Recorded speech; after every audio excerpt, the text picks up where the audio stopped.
നമസ്കാരം. ഇന്ന് പുഷ്പ ടുവിൻ്റെ കളക്ഷന് വേണ്ടി മാത്രമായി ഡെഡിക്കേറ്റഡ് വീഡിയോ ചെയ്തിരിക്കുകയാണ്. കാരണം പടം അങ്ങ് ആളി കത്തുകയാണ്. സൗത്ത് ഇന്ത്യയിൽ അത്ര റിവ്യൂ പോരെങ്കിലും ബാക്കി എല്ലായിടത്തും ഒരുമാതിരി ഭയങ്കര കളക്ഷനാണ് പടത്തിന്. പടത്തിന് തെലുങ്കാനേക്കാളും ഹിന്ദി ബോക്സ് ഓഫീസിലാണ് പടത്തിന് കളക്ഷൻ കൂടുതൽ കിട്ടുന്നത്. അവിടെ പടം ശരിക്കും വിജയിച്ചിട്ടുണ്ട്.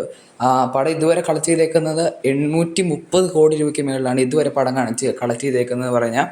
പടം 3 ദിവസം കൊണ്ട് തന്നെ RRRൻ്റെ കളക്ഷൻ ക്രോസ് ചെയ്തു. കൽക്കി 2898ൻ്റെ കളക്ഷൻ ക്രോസ് ചെയ്തു. 2-ാം ദിവസം തന്നെ ഈ പടം പുഷ്പ 1ൻ്റെ കളക്ഷനും ക്രോസ് ചെയ്തു.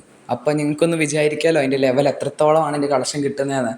4-ാം ദിവസം കൊണ്ട് പടം സ്ത്രീ 2 സിനിമയുടെ കളക്ഷൻ ക്രോസ് ചെയ്തു. അങ്ങനെ പടത്തിൻ്റെ ഈ പറഞ്ഞ പടങ്ങളുടെ ലൈഫ് ടൈം കളക്ഷനാണ് പടം ഒരു 2-3 ദിവസം കൊണ്ട് ക്രോസ് ചെയ്ത് കളയുന്നത്. RRR, കൽക്കി പോലത്തെ വലിയ വലിയ പടങ്ങളുടെ കളക്ഷൻ പോലും 3 ദിവസം കൊണ്ട് പൊട്ടിച്ചു.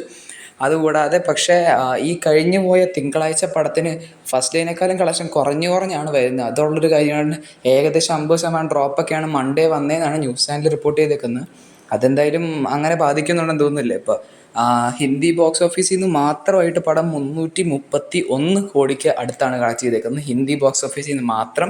തെലുങ്കാനയിൽ 211 കോടി രൂപയും. അപ്പോൾ ഏകദേശം 100 കോടിക്ക് മേളിൽ box office Hindi box office തന്നെയാണ് ഈ പടത്തിന് കിട്ടിക്കൊണ്ടിരിക്കുന്നത്. ഇപ്പോഴും ആ ട്രെയിലർ പറഞ്ഞ പോലെ തന്നെ ഇത് വെറും ഫയർ അല്ല, വൈൽഡ് ഫയർ ആയിട്ടാണ് ബോക്സ് ഓഫീസിൽ കിടന്ന് കത്തിക്കൊണ്ടിരിക്കുന്നത്. അപ്പോൾ ഒട്ടൻ തന്നെ 1000 കോടി വന്ന സംശയം ഒന്നെങ്കിൽ ഇന്നല്ലേ നാളെ തന്നെ പടം 1000 കോടി